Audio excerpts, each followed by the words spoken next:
안녕하십니까. 암호화폐 정보를 전달해드리는 닥터 비트맨입니다. 평일의 마지막 금요일도 슬슬 마무리되고 있습니다. 어떻게 오늘 하루 잘 보내셨나요? 연휴를 보내고 다시 일상으로 복귀하셔 지금 이 시간을 기다린 분들이 참 많지 않을까 하는 생각이 드는데요. 오늘 하루도 너무 고생 많으셨습니다.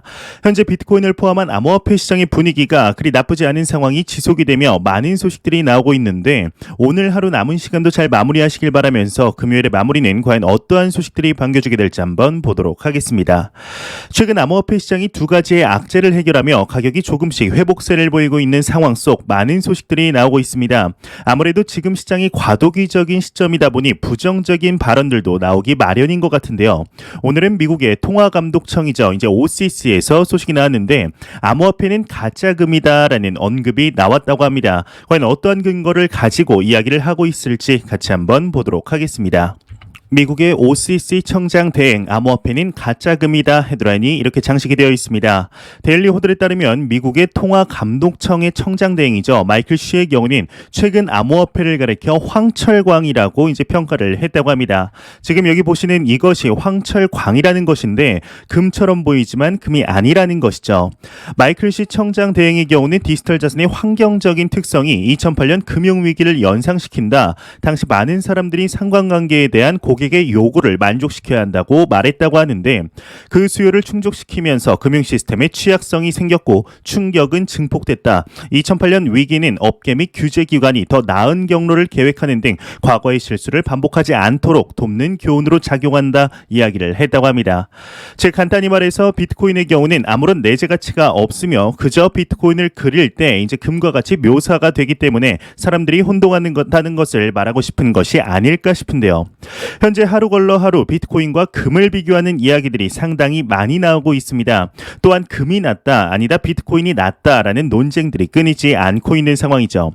현재 항상 말씀드리지만 비트코인이 나아가는 길에 있어서 금과 비교하는 부분은 비트코인이 가지고 있는 여러 가치 중 단 한 가지와 비교하는 것이라는 것을 잊지 않으셨으면 좋겠습니다. 현재 암호화폐 시장이 궁극적으로 달성하고자 하는 목표는 새로운 금융 시스템의 탄생이며 이러한 것을 깨달은 전통 금융계의 강자인 은행권들, 자산 운용사들이 이 시장으로 투자뿐 아니라 실질적인 사업 확장을 진행 중인 것인데요. 아무리 비트코인이 금이 아니다, 가치가 없다라는 말들이 나오더라도 근본적인 가치는 줄어들지도 사라지지도 않을 것입니다. 시간이 갈수록 암호화폐 시장은 더 확장이 되고 있을 뿐이죠. 이러한 통화감독청장의 이야기와 더불어서 정반대의 이야기를 하는 인물이 있습니다. 현재 미 SEC의 위원장은 게리 겐슬러입니다. 그렇다면 겐슬러 위원장 이전의 위원장은 누구일까요? 바로 제이 클레이튼입니다. 요즘에는 제이 클레이튼보다 카카오의 클레이튼이 더욱 유명한 것 같은데 무튼 이 인물의 경우는 과거 위원장직을 역임하던 시절 비트코인에 대해서 그리 좋은 기조를 보이던 인물이 아니었습니다. 우리가 모두가 이제 염원하고 있는 비트코인 ETF 또한 계속해서 퇴짜를 놓았던 인물이었는데 더욱 화제가 되었던 것은 위원장직을 사임한 후에 미국의 투자기업 원리버의 자문위원으로 합류하여 화제가 되었었습니다. 이 원리버라는 자산 운용사의 경우는 우리 돈으로 2조 8천억 원이 넘는 기관 자금을 운용하는 기업인데요. 더욱 놀라운 것은 이 원리버라는 기업이 비트코인 ETF를 신청하며 화제가 되었던 것이죠. ETF를 그렇게 거부했던 인물이 이제는 ETF의 승인을 위해 노력하고 있다는 것인데 옛말에 이런 말이 있죠. 자리가 사람을 만든다라는 이야기가 있습니다. 오랜만에 제이 클레이튼이 암호화폐 시장에 대해서 이야기를 했다고 하는데요. 암호화폐는 미래에도 사라지지 않는다고 언급을 했다고 합니다. 내용 같이 한번 보도록 하겠습니다. 미국의 전 SEC 위원장 암호화폐 미래에도 사라지지 않는다 이렇게 헤드라인이 장식이 되어 있습니다. 유투데이에 따르면 전미 SEC 위원장 제이 클레이튼의 경우는 암호화폐 산업의 미래에 대해서 낙관적인 전망을 내놓았다고 합니다. 제이 클레이튼의 경우는 CNBC의 스쿼크박스에 출연하여서 암호화폐 기술이 계속 존재할 것이라고 믿는다 언급을 했다고 하는데 미디어는 재임 기간 동안 암호화폐에 대해 적대감을 보였던 제이 클레이튼이 지금은 긍정적인 의견을 내놓았다. 있습니다. 그는 비트코인 기반 ETF를 승인하지 않고 리플의 소송을 제기했던 인물이라고 평가를 했다고 합니다. 아주 CNBC에서 이 정도면 이제 변절자로 몰아가는 것 같은데, 그래도 그렇게 이제 암호화폐 시장에 대해서 싫어하던 인물이 SEC에서 나오자 ETF를 위해 이제 일을 하고 있고, 현재 위원장인 겐슬러 위원장의 경우는 그렇게 암호화폐 ETF를 찬성하며 암호화폐 시장에 긍정적이었던 인물이 위원장이 되자 지지부진한 모습을 보이고 있는 것이 사실입니다. 참 이런 것을 보았을 때 미국의 SEC 위원장이라고 해서 자기 마음대로 막 좌지우지할 수 없다는 것을 확인할 수 있지 않을까 싶은데요. 아마 이제 투자자분들이라면 한 번쯤 들어보셨을 인물입니다. 우리나라의 투자에 귀재하면 빼놓을 수 없는 분이 한 분 계십니다. 바로 에셋플러스 자산운용의 강방천 회장님이죠.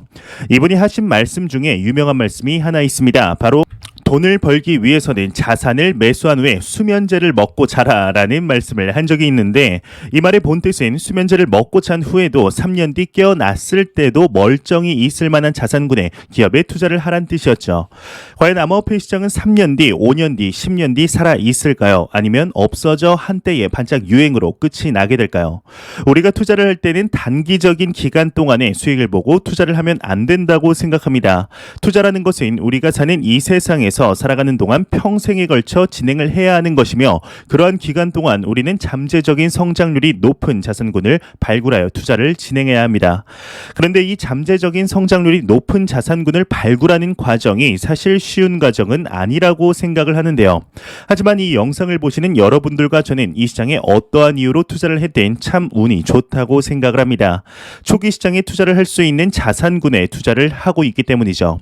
과연 10년 뒤 이 시장이 사라지게 될까요? 아니요, 절대로 사라지지 않을 것입니다. 오히려 지금은 상상할 수 없을 정도의 규모를 볼 수 있으리라 생각이 드는데요. 마치 지금 우리가 보는 가격대가 이제 마지노선인 것 같고 더 이상 성장이 불가능한 자산군이라고 생각이 드실 수 있습니다. 그럴수록 암호화폐 시장의 펀더멘탈에 더욱 공부하셔서 이 시장이 궁극적으로 추구하는 바가 무엇인지, 성장할 만큼 성장하였지만 전체 자산군 중에 몇 퍼센트의 비중을 차지하고 있는지 알아보신다면 현재 암호화폐 시장이 상당히 작은 시장이구나라고 알 수 있지 않을까 싶습니다. 항상 길게 보며 지속 가능한 투자를 하시길 진심으로 바라보겠습니다. 단기간의 수익은 장기적으로 독이 될 가능성이 있다는 것 명심하셨으면 좋겠습니다. 이러한 소식과 더불어서 앞서 말씀드렸다시피 기관 투자자들의 사업 확장 소식들은 계속해서 나오고 있습니다. 미국의 한 자산 운용사에서 소식이 나왔다고 하는데, 비트코인과 이더리움의 투자 신탁을 출시했다고 합니다. 내용 한번 보도록 하겠습니다. 미 자산운용사 캠브리안 비트코인과 이더리움의 투자 신탁을 출시했다. 헤드라인이 장식이 되어 있습니다. 미국의 캘리포니아주의 자산운용사 캠브리안의 경우는 비트코인과 이더리움의 투자 신탁을 출시하겠다고 발표를 했다고 합니다. 출시되는 것은 캠브리안 비트코인 시스테믹 트러스트와 이제 캠브리안 이더리움 시스테믹 트러스트라고 하는 두 개의 투자 신탁이라고 하는데, 캠브리안의 경우는 약 2,300억 원 상당의 자산을 운용하는 투자 기업이라고 하네요. 이러한 소식들이 계속해서 나오고 있습니다. 우리는 어느새 기업들이 암호화폐 시장으로 투자를 하고 사업을 확장하는 것을 대수롭지 않게 보는 시대에 살고 있습니다. 이는 불과 몇 년 전만 해도 기대할 수 없던 소식이었는데, 딱 3년이 지난 2024년에는 지금과 시장이 얼마나 달라져 있을지 충분히 기대되지 않나 하는 생각이 듭니다. 현재 앞서 말씀드렸듯이 비트코인과 금의 비교는 계속해서 나오는 주제입니다. 이러한 논쟁들이 오가는 상황 속에 금을 모두 팔고 비트코인에 올인을 했던 한 인물이 있습니다. 바로 글로벌 매크로 투자자이자 리얼비전의 CEO인 라울 팔인데요. 금을 모두 매도하고 비트코인에 올인한 라울 팔의 선택이 현재를 기준으로는 수익률 측면에서 완전하게 성공을 한 상태이죠. 라울 팔의 경우는 비트코인의 가격이 코로나 팬데믹의 장기화로 인해서 5년 안에 11억 원까지 오를 것이라는 파격적인 전망을 내놓았었는데, 이와 더불어서 리플 XRP에 대하여서도 많은 관심이 있다고 밝힌 바 있었습니다. 예, 오늘 추가적인 언급을 했는데, 현재 메이저 코인 중 전고점을 돌파한 몇 안 되는 코인이죠. 카르다노 에이다를 긍정적으로 평가하고 있다고 합니다. 과연 어떠한 내용인지 같이 한번 보도록 하겠습니다. 리얼비전의 CEO가 이야기를 했습니다. 카르다노 긍정적 평가 에이다 보유 중이다 헤드라인이 장식이 되어 있습니다. 데일리 호들에 따르면 라울 팔의 경우는 최근 인터뷰를 통해 개인적으로 카르다노에 대해 긍정적으로 평가한다 이야기를 하며 현재 에이다를 보유 중이라고 밝혔다고 합니다. 그는 카르다노 배우의 탄탄한 커뮤니티, 에티오피아 정부의 신원 인증 시스템 계약 체결 등 다양한 활용 사례를 통해서 카르다노가 잘 운영되고 있다고 생각한다 언급을 했다고 하는데 현재 에이다의 경우는 또 다른 그룹의 CEO 또한 올해 4달러를 돌파할 것으로 보는 등 이제 낙관적인 전망이 이어지고 있는 코인이죠. 특히 지난 9월 12일 알론조 하드포크가 성공적으로 완료가 되며 스마트 계약 기능이 추가가 되면서 많은 관심들이 몰리고 있는 상황입니다. 추가적으로 에이다의 창시자이죠. 찰스 호스킨스 또한 이제는 먹방을 뒤로하고 에이다의 발전에 노력하는 모습을 볼 수가 있는데요. 과연 에이다가 이번 연도 어디까지 성장을 할 수 있을지 충분히 지켜볼 만하지 않을까 하는 생각이 듭니다. 현재 암호화폐 시장의 경우는 수많은 유즈 케이스를 만들어내고 있는 상황 속에 많은 기업들의 비트코인 결제 지원 소식들이 나오고 있습니다. 오늘은 남유럽의 최대 규모의 테마파크에서 소식이 나왔다고 하는데 내년이죠. 2022년부터 비트코인의 결제를 지원할 계획이라고 합니다. 내용 한번 같이 보도록 하겠습니다. 남유럽 최대 규모의 테마파크 내년 BTC 결제 지원 계획이다 이렇게 헤드라인이 장식이 되어 있습니다. 유투데이에 따르면 남유럽 최대 테마파크 중 하나인 포르투와 이제 아벤투라 월드가 2022년부터 비트코인 결제를 지원할 계획이다 발표를 했다고 합니다. 테마파크 측은 이제 디지털화 및 혁신 촉진을 위한 노력의 일환으로서 비트코인 결제 지원을 준비하고 있다. 거래가 더욱 간편하고 안전하게 처리될 수 있도록 관련 소프트웨어 솔루션을 개발하고 있다 언급을 했다고 하는데 연간 방문객이 무려 500만 명이라고 하네요. 이러한 비트코인의 결제 지원 소식들이 계속 나오고 있는 것은 기업들의 단기적인 이익의 상승을 도모하는 것이 아닐 것입니다. 2022년부터 지원을 한다고 매출이 막 상승하는 일은 없을 텐데요. 하지만 암호화폐 시장이 성장 그리고 확대됨에 따라서 혁신을 추구하는 기업이라는 이미지를 심어주는 마케팅 수단으로서는 최고이지 않을까 싶습니다. 이렇게 되면 1년에 500만 명이라는 사람들이 이제 티켓을 끊을 때 옵션에서 비트코인이라는 것을 한 번씩 보게 되겠죠. 이제 기업의 결제 지원 소식들이 나오는 것은 곧 소비자들에게 친근하게 암호화폐 시장이 접근할 수 있는 계기가 될 것입니다. 우리나라의 롯데월드나 에버랜드에서도 이러한 소식이 나왔으면 좋겠네요.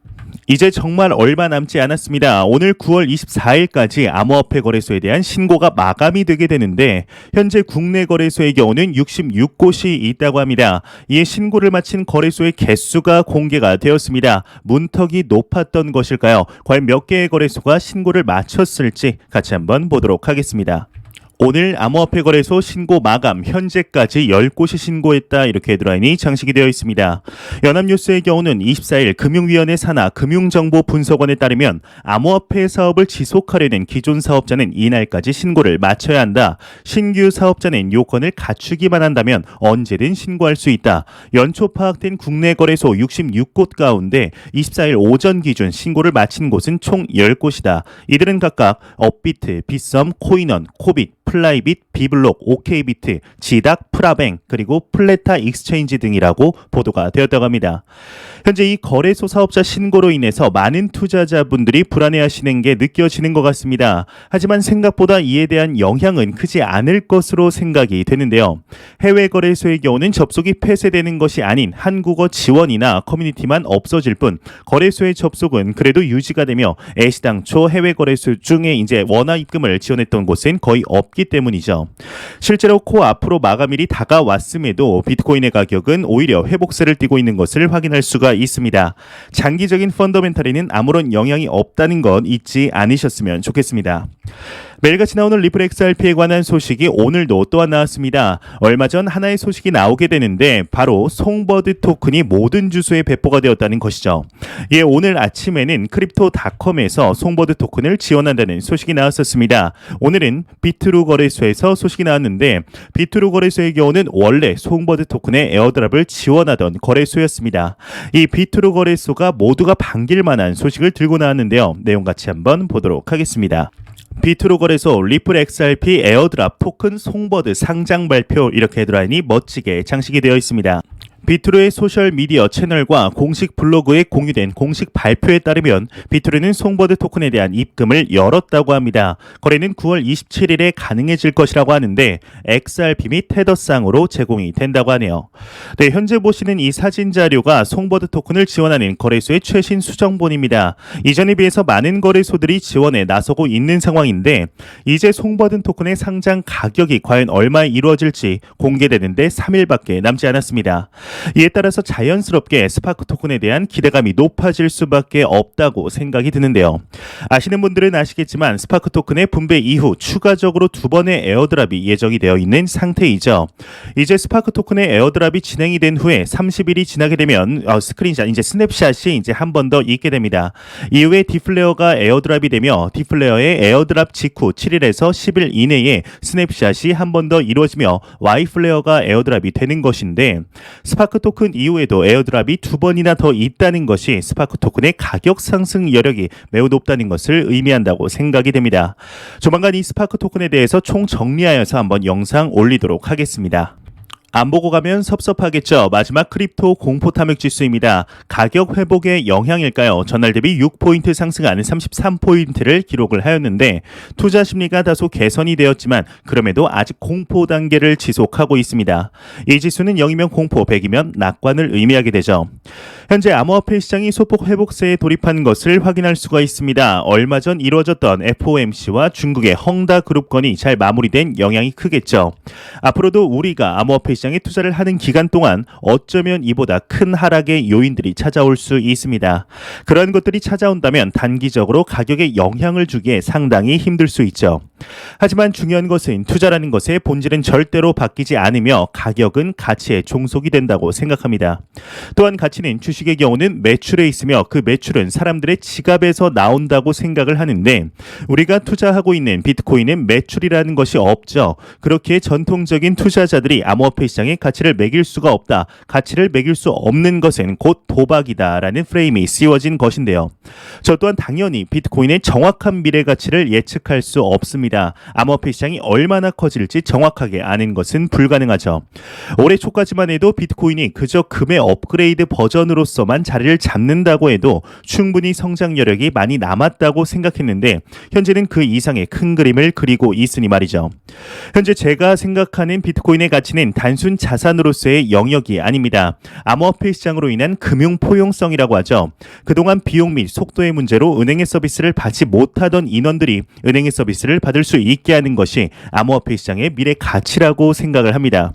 이는 현재도 실제적으로 일어나는 현상이죠. 금융 시스템의 가장 베이스인 화폐의 미래를 현재 비트코인이 보여주고 있다고 생각을 하는데요. 전 세계인들이 암호화폐로 송금을 하며 모든 화폐를 대체할 수는 없을 것입니다. 하지만 일부에서는 암호화폐를 통해 자산의 가치를 지닐 수 있고 일부에서는 무너진 정부 시스템으로 인해 소외받던 금융계층에게 한 줄기의 희망이 될 수도 또 일각에서는 실제로 화폐 역할로 진행을 할 것이라고 생각이 듭니다. 이러한 비트코인의 확장세는 정부도 막을 수 없을 것이며 결국에는 제도권 안으로 포용하는 방법밖에 없다고 생각하는데 현재 이러한 것들이 가시화되고 있는 상황이죠. 어쩌면 앞서 말씀드린 리얼비전의 CEO가 언급한 비트코인 개당 11억의 시대가 도래할 수 있지 않을까 싶습니다. 11억이라면 현재 가격의 20배가 넘는 가치를 지닌다는 것인데 이러한 전망이 나오는 기저에 어떠한 것들이 깔려 있는지 계속해서 공부해 나가야 되지 않을까 생각이 듭니다.